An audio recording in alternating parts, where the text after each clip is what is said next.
धर्म, दर्शन, विज्ञान, विविध लोगों और चीजों के बारे में आप जो कुछ सोचते हैं, विश्वास करते हैं, वे विश्वास से आपके जीवन में रंग भरते हैं।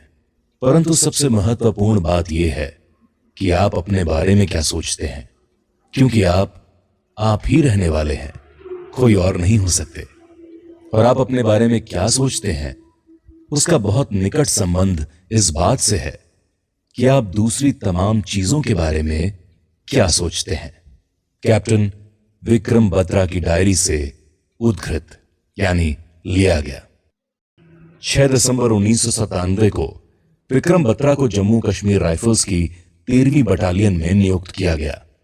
उसके 2 वर्ष बाद इस बटालियन को जम्मू कश्मीर की सबसे बड़ी लड़ाई में तैनात किया गया, जिसमें तोलोलिंग सेक्टर में उन्होंने बहुत बहादुरी से दुश्मन का मुकाबला किया, जिसके कारण युद्ध में एक नया मोड़ आया और अब हार को जीत में बदलते देखा जा रहा था। पॉइंट 5140 इस पूरे सेक्टर की सबसे दुर्गम चोटी थी। राजस्थान राइफल्स द्वारा तोलोलिंग पर कब्जा जमा लेने के बाद विक्रम और उनके जवानों को पॉइंट 5140 पर कब्जा करने का आदेश मिला। आदेश मिलते ही विक्रम अपने जवानों को लेकर एफिल टावर जैसी इस चोटी पर अप्रत्याशित दिशा से चढ़ने लगे और दुश्मन सेना के साथ आमने सामने की कठिन चढ़ाई के बाद वे इस रणनीतिक चोटी से दुश्मन को खदेड़ने में कामयाब रहे। विक्रम की जानी पहचानी युद्ध ललकार, ये दिल मांगे मोर, जवानों में जबरदस्त उत्साह भर देती थी। जानी मानी पत्रकार बरखा दत्त ने इसे दुनिया भर में गुंजायमान कर दिया और विक्रम कारगिल युद्ध के एक युवा नायक बन गए। किसी बटालियन के लिए यह कोई कम उपलब्धि नहीं थी। 13वीं जम्मू कश्मीर राइफल्स को पुनर्संगठित किया गया और उसे एक अन्य भीषण हमले में लगा दिया गया। उस समय विक्रम ज्वर से पीड़ित थे, लेकिन उन्होंने पॉइंट 4875 पर बनी दुश्मन की चौकी पर हमले में शामिल होने का आग्रह किया। दुश्मन की यह चौकी बहुत अभेद्य और सुरक्षित थी। बटालियन को भारी नुकसान उठाना पड़ा। स्थिति की गंभीरता को समझते हुए विक्रम स्वयं हमले का नेतृत्व करने के लिए तैयार हो गए। अपने जवानों को लेकर वे उस ऊर्ध्वाधर चोटी पर चढ़ने लगे और दुश्मन के साथ आमने सामने की लड़ाई में उन्होंने अकेले 5 पाकिस्तानी सैनिकों को मार गिराया। चीते जैसे अदम्य साहस और फुर्ती के साथ उन्हें लड़ता देखकर उनके साथी जवान भी तेजी से आगे बढ़ने लगे। दुश्मन सेना के सैनिक भाग खड़े हुए, उनमें से कई मारे भी गए। अपने घायल जवान को सुरक्षित स्थान पर ले जाते समय विक्रम मारे गए।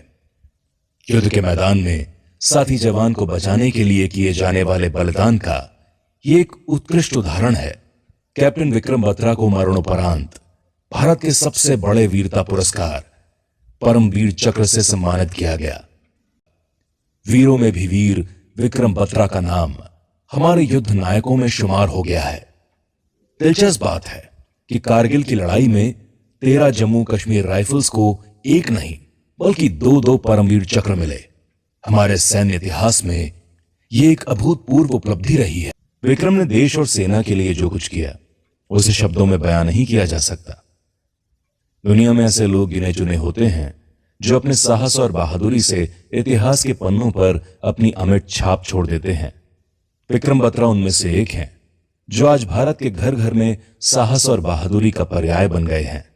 दिसंबर 1997 में आईएमए देहरादून से कमीशन प्राप्त करके विक्रम ने सोपोर जम्मू कश्मीर में bravest of the brave family समर्पण का परिचय देते हुए जल्द ही बटालियन में अपनी अलग जगह बना ली। साहस, कर्मठता और जीवटता विक्रम में कूट कूट कर भरी। लेकिन पॉइंट 5140 पर कब्जा करने के बाद जब उन्होंने ये विजय संकेत दिया तो कारगिल में सैनिक अभियान का एक लोकप्रिय नारा बन गया।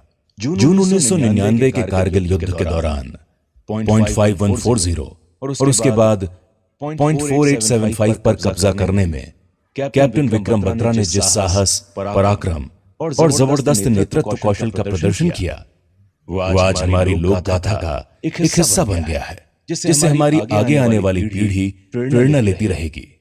एक बहादुर ऑफिसर होने के साथ साथ वे अपने साथी जवानों के प्रति भी सहृदय थे। मीडिया को दिए गए एक साक्षात्कार में उन्होंने कहा था कि युद्ध के बाद वो युद्ध में अपने प्राण न्यौछावर करने वाले जवानों के परिवारों के कल्याण के लिए कुछ करना चाहते हैं। इसे विडंबना ही कहा जाएगा कि 7 जुलाई 1999 को जब यह साक्षात्कार टीवी पर प्रसारित किया जा रहा था, उस समय .4875 पर कब्जा करने के दौरान वे स्वयं सर्वोच्च बलिदान कर चुके थे।